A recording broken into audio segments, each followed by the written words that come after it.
ہاں یہ الگ بات ہے کہ اگر شوہر ناروا زیادتی کرتا ہے اور بالکل بے رحم ہے یا ایسا کوئی مطالبہ کرتا ہے کہ جو ناجائز میں آتا ہے، وہ تو نہیں پورا کرنا. جیسے آپ کو بتایا گیا کہ فطری طریقے کے علاوہ کوئی بھی ایسا طریقہ خواہ وہ شوہر اور بیوی کے درمیان ہی کیوں نہ ہو اسے حرام قرار دیا گیا، چاہے وہ عمل قوم لوط سے ملتا ہو یا اورل سیکس ہو، یہ تو ناجائز ہے ہی، لیکن فطرت کے دائرے میں. اور اس میں بنیادی چیز جو باہم کاؤنٹ کرتی ہے وہ باہم ایک دوسرے کے ساتھ کوآپریٹ کرنا ہے، ایک دوسرے کے مزاج کو سمجھنا ہے اور ایک دوسرے کے ساتھ تعاون ہے. لیکن آپ دیکھیں کہ ہمیشہ آئیڈیل صورتحال نہیں ہوا کرتی، ہر شخص اتنا کنسیڈریٹ نہیں ہوتا. لیکن اللہ تعالیٰ نے عورت کو جہاں شوہر کو باہر کی مشقت دی نا، کتنی مشقت ہوتی ہے گرمی میں، دھوپ میں. مثلا ہر شخص کا ایئر کنڈیشنڈ آفس تو نہیں ہے کہ وہ وہاں بیٹھ کے کام کر رہا ہے. بہت سے مرد سڑکوں پہ سڑکیں بنا رہے ہیں دھوپ میں کھڑے ہو کر، کچھ کھیتوں میں کام کر رہے ہیں، کٹائیاں کر رہے ہیں فصلوں کی، کوئی اور مکان بنا رہے ہیں، دھوپ میں کام کر رہے ہیں. تو مرد اگر سارے دن کی باہر مشقت کرتا ہے تو وہ بھی ایک پینفل کام ہے، اور اس نے محنت کی اور بیوی کے لیے سارا آرام فراہم کیا، کھانا پینا باقی ضروریات. اب اگر بیوی کو اس کا مطالبہ پورا کرنے میں تھوڑی تکلیف ہو رہی ہے تو کیا ہوا کہ موڈ نہیں ہے، دل نہیں مان رہا، تو کیا ہوا، نہ صحیح. لیکن اس کے باوجود جو عورت یہ سمجھتی ہے کہ میں اپنے موڈ کے خلاف جا کر بھی اگر اپنے شوہر کو راضی کرتی ہوں تو یہ میرے رب کی رضا حاصل کرنے کا ایک ذریعہ ہے، تو آپ دیکھیں کہ یہ وہ چیز ہے جس کا صلہ آپ کو اللہ دنیا میں دے دے گا، کیونکہ آپ یہاں صرف شوہر کی نہیں اللہ کی بھی اطاعت کر رہی ہیں. کیونکہ ایک مسلمان عورت کو اس کے رب نے یہ حکم دیا ہے. اور اس میں وہ حدیث آپ نے سن رکھی ہوگی اور عورتوں کو سنانے میں بڑی مشکل پیش آتی ہے مجھے ہمیشہ، اور عورتیں ایک دم اوفینڈ ہونے لگتی ہیں.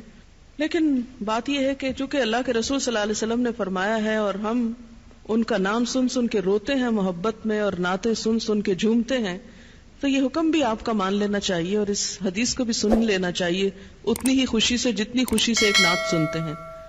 نبی صلی اللہ علیہ وسلم نے فرمایا جب مرد اپنی بیوی کو اپنے بستر پر بلائے اور وہ نہ آئے تو صبح تک فرشتے اس پر لعنت کرتے ہیں.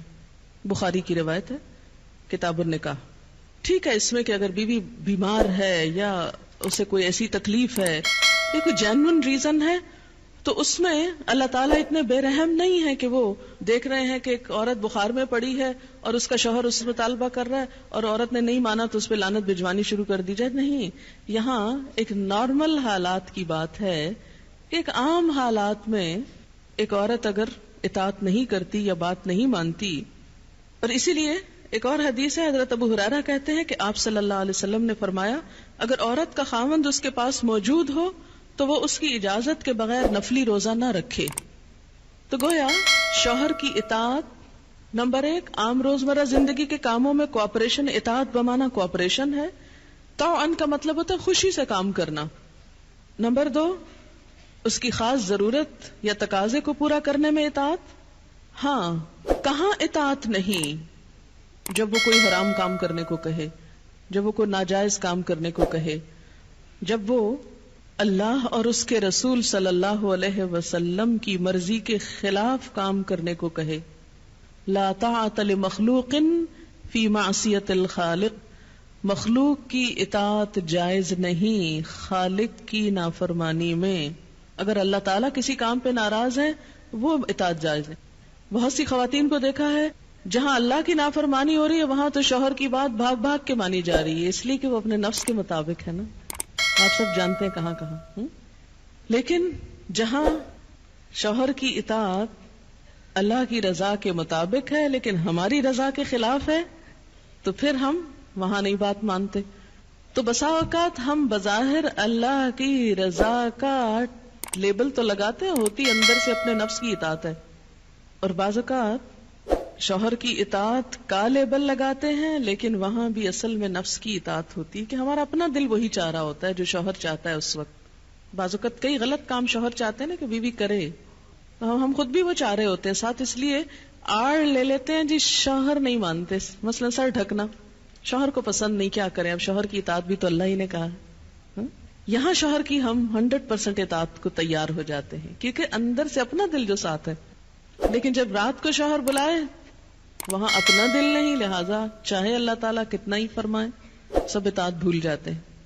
تو ایک مسلمان عورت، ایک فرما بردار عورت شوہر کے لیے اطاعت گزار ہے.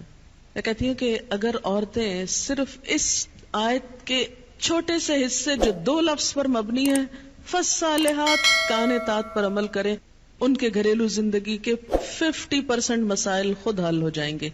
آدھے مسئلے یہیں سے حل ہو جائیں گے کیونکہ مرد سیٹسفائیڈ ہوگا، اس کی نگاہیں اور عزت محفوظ ہوگی تو وہ اپنا کوئی بھی کام دل جمی سے کر سکے گا. اگر وہ مطمئن نہیں گھر کی طرف سے تو گھر تو کیا باہر بھی وہ کام درست طور پر نہیں کر سکے گا.